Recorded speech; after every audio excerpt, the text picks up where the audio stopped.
Hi friends, welcome back to my channel. ಈಗ climate cold ಇರೋದ್ರಿಂದ evening ಏನಾದರೂ ಬಿಸಿ ಬಿಸಿಯಾಗಿ ತಿನ್ನಬೇಕು ಅಂತ ಅನಿಸಿದಾಗ ಈ ರೀತಿ ಒಂದು ಸತಿ ಗೋಬಿ ಮಂಚೂರಿಯನ್ನ ಟ್ರೈ ಮಾಡಿ. ಇದಕ್ಕೆ ನಾನು ಕಾಲಿಫ್ಲವರ್, ಮೈದಾ ಹಿಟ್ಟು, corn flour, red chilli powder, ಉಪ್ಪು, ಸ್ವಲ್ಪ ಈರುಳ್ಳಿನ ಕಟ್ ಮಾಡಿ ಇಟ್ಕೊಂಡಿದ್ದೀನಿ, capsicum, ginger garlic paste, tomato ketchup, soya sauce, red chilli sauce ತಗೊಂಡಿದ್ದೀನಿ. ಈಗ ನಾನು ಒಂದು ಪಾತ್ರೆಗೆ ನೀರನ್ನು ಬಿಸಿ ಮಾಡೋಕ್ಕೆ ಇಟ್ಕೊಂಡು ಅದಕ್ಕೆ 1-2 ಸ್ಪೂನು ಉಪ್ಪನ್ನು ಹಾಕಿ ಗೋಬಿನ ಚಿಕ್ಕ ಚಿಕ್ಕದಾಗಿ ಕಟ್ ಮಾಡಿ ಇಟ್ಕೊಂಡಿದ್ವಲ್ಲ ಅದನ್ನು ಹಾಕಿ ಬೇಯಿಸ್ಕೋಬೇಕು. ಒಂದು 8ರಿಂದ 10 ನಿಮಿಷ ಚೆನ್ನಾಗಿ ಬೇಯಿಸ್ಕೊಳ್ಳಿ. ತುಂಬ ಸಾಫ್ಟ್ ಆಗೋದೇನು ಬೇಡ. ನಂತರ ಅದು 10 ನಿಮಿಷ ಬೆಂದ ನಂತರ ನಾನು ಈ ರೀತಿ ಒಂದು ಸ್ಟ್ರೈನರ್ನ ತೊಗೊಂಡು ಅದರಲ್ಲಿರುವಂಥ ನೀರನ್ನ ಸಪ್ರೇಟ್ ಮಾಡ್ಕೊತಾ ಇದ್ದೀನಿ. ನೀರನ್ನ ತೆಗೆದ್ಬಿಟ್ಟು ಗೋಬಿನ ತಗೋಬೇಕು.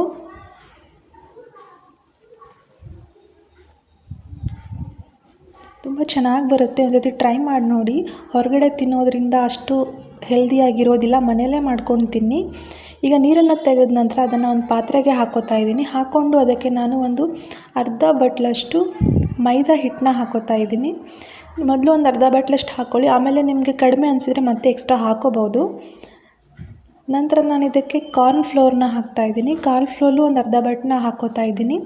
ಕಾರ್ನ್ ಫ್ಲೋರ್ ಹಾಕೋದ್ರಿಂದ ಸ್ವಲ್ಪ ಕ್ರಿಸ್ಪಿಯಾಗಿ ಬರುತ್ತೆ ಅಂತ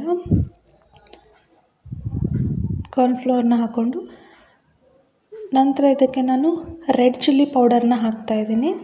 ರೆಡ್ ಚಿಲ್ಲಿ ಪೌಡರು ನಿಮ್ಮ ಖಾರಕ್ಕೆ ಅನುಗುಣವಾಗಿ ಹಾಕ್ಕೊಳ್ಳಿ. ನಿಮಗೆ ಜಾಸ್ತಿ ಸ್ಪೈಸಿ ಬೇಕು ಅಂದರೆ ಸ್ವಲ್ಪ ಜಾಸ್ತಿನೇ ಹಾಕ್ಕೊಳ್ಳಿ, ಖಾರ ಜಾಸ್ತಿ ಬೇಡ ಅಂದರೆ ಕಮ್ಮಿನೇ ಹಾಕ್ಕೊಳ್ಳಿ. ನಾನಿಲ್ಲಿ ಒಂದು 3 ಸ್ಪೂನ್ ಹಾಕ್ಕೋತಾ ಇದ್ದೀನಿ. ಚಿಕ್ಕ ಸ್ಪೂನಲ್ಲಿ ಒಂದು 3 ಸ್ಪೂನ್ ಹಾಕ್ಕೋತಿದ್ದೀನಿ. ನಂತರ ಇದಕ್ಕೆ ರುಚಿಗೆ ತಕ್ಕಷ್ಟು ಉಪ್ಪನ್ನು ಹಾಕಿ, ಜಾಸ್ತಿ ಉಪ್ಪು ಹಾಕೋಕ್ಕೆ ಹೋಗಬೇಡಿ. ಆಲ್ರೆಡಿ ಇದು ಉಪ್ಪಿನಲ್ಲಿ ಬೇಯಿಸಿರೋದ್ರಿಂದ ನೋಡಿಕೊಂಡು ಆಮೇಲೆ ಮತ್ತೆ ಹಾಕ್ಕೋಬೋದು. ಉಪ್ಪು ಜಾಸ್ತಿ ಆಗಬಾರ್ದು.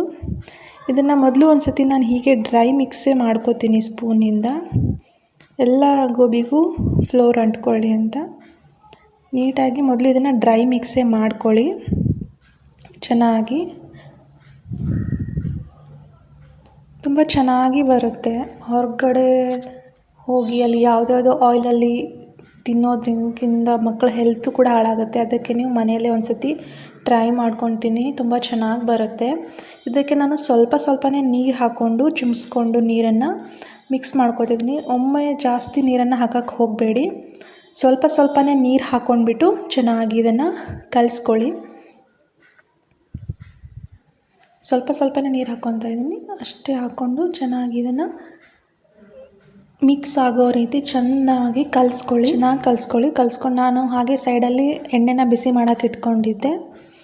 ಈಗ ಎಣ್ಣೆ ಬಿಸಿ ಆದ ನಂತರ ಇದಕ್ಕೆ ನಾನು ಅದನ್ನು ಕಲಸಿಟ್ಕೊಂಡಿದ್ವಲ್ಲ ಒಂದೊಂದೇ ಗೋಬಿನ ನೀಟಾಗಿ ಬಿಡ್ತಾಯಿದ್ದೀನಿ. ಫ್ಲೇಮು ಮೀಡಿಯಮಲ್ಲೇ ಇರಲಿ, ಲೋ ಫ್ಲೇಮ್ ಇಡೋಕ್ಕೆ ಹೋಗಬೇಡಿ.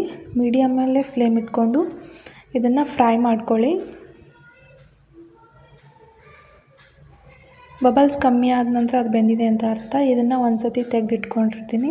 ನಾನಿಲ್ಲಿ 2 ಸತಿ ಫ್ರೈ ಮಾಡ್ಕೊತೀನಿ. 2 ಸತಿ ಫ್ರೈ ಮಾಡೋದ್ರಿಂದ ಸ್ವಲ್ಪ ಕ್ರಿಸ್ಪಿನೆಸ್ ಬರುತ್ತೆ ಅಂತ.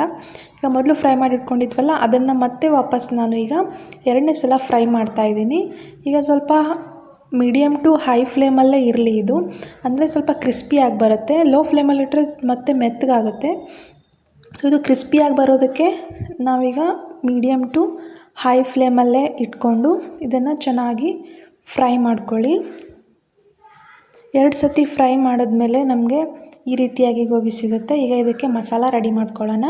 ಒಂದು ಪಾತ್ರೆಗೆ ಎಣ್ಣೆ ಬಿಸಿ ಮಾಡೋಕ್ಕೆ ಇಟ್ಕೊಂಡು ನಾನು ಎಣ್ಣೆ ಬಿಸಿ ಆದ ನಂತರ ಇದಕ್ಕೆ ಈರುಳ್ಳಿನ ಹಾಕ್ಕೊಂಡಿದ್ದೀನಿ. ಈರುಳ್ಳಿ ಚಿಕ್ಕದಾಗಿ ಕಟ್ ಮಾಡಿ ಇಟ್ಕೊಂಡಿದ್ವಲ್ಲ ಅದನ್ನ ಈರುಳ್ಳಿನ ಹಾಕ್ಕೋತಾ ಇದ್ದೀನಿ. ನಂತರ ಇದಕ್ಕೆ ಕ್ಯಾಪ್ಸಿಕಮ್ನ ದಪ್ಪ ಮೆಣಸಿನ್ಕಾಯಿ ಇರುತ್ತೆ ಅದನ್ನು ಉದ್ದುದ್ದಾಗೆ ಬೀಜ ತೆಗೆದ್ಬಿಟ್ಟು ಕಟ್ ಮಾಡಿ ಇಟ್ಕೊಂಡಿದ್ದೆ, ಅದನ್ನು ಕೂಡ ಹಾಕಿ ಚೆನ್ನಾಗಿ ಫ್ರೈ ಮಾಡ್ಕೊಳ್ಳಿ. ನಂತರ ಶುಂಠಿ ಬೆಳ್ಳುಳ್ಳಿ ಪೇಸ್ಟ್ ಇದ್ದರೆ ಪೇಸ್ಟ್ ಹಾಕ್ಕೊಳ್ಳಿ. ನಾನಿಲ್ಲಿ ಶುಂಠಿ ಮತ್ತು ಬೆಳ್ಳುಳ್ಳಿ ಜಜ್ಜಿಟ್ಕೊಂಡಿದ್ದೆ ಅದನ್ನೇ ಹಾಕ್ಕೊಂಡಿದ್ದೀನಿ. ನಂತರ ಇದಕ್ಕೆ ಸ್ವಲ್ಪ ಸೋಯಾ ಸಾಸ್ನ ಹಾಕಿ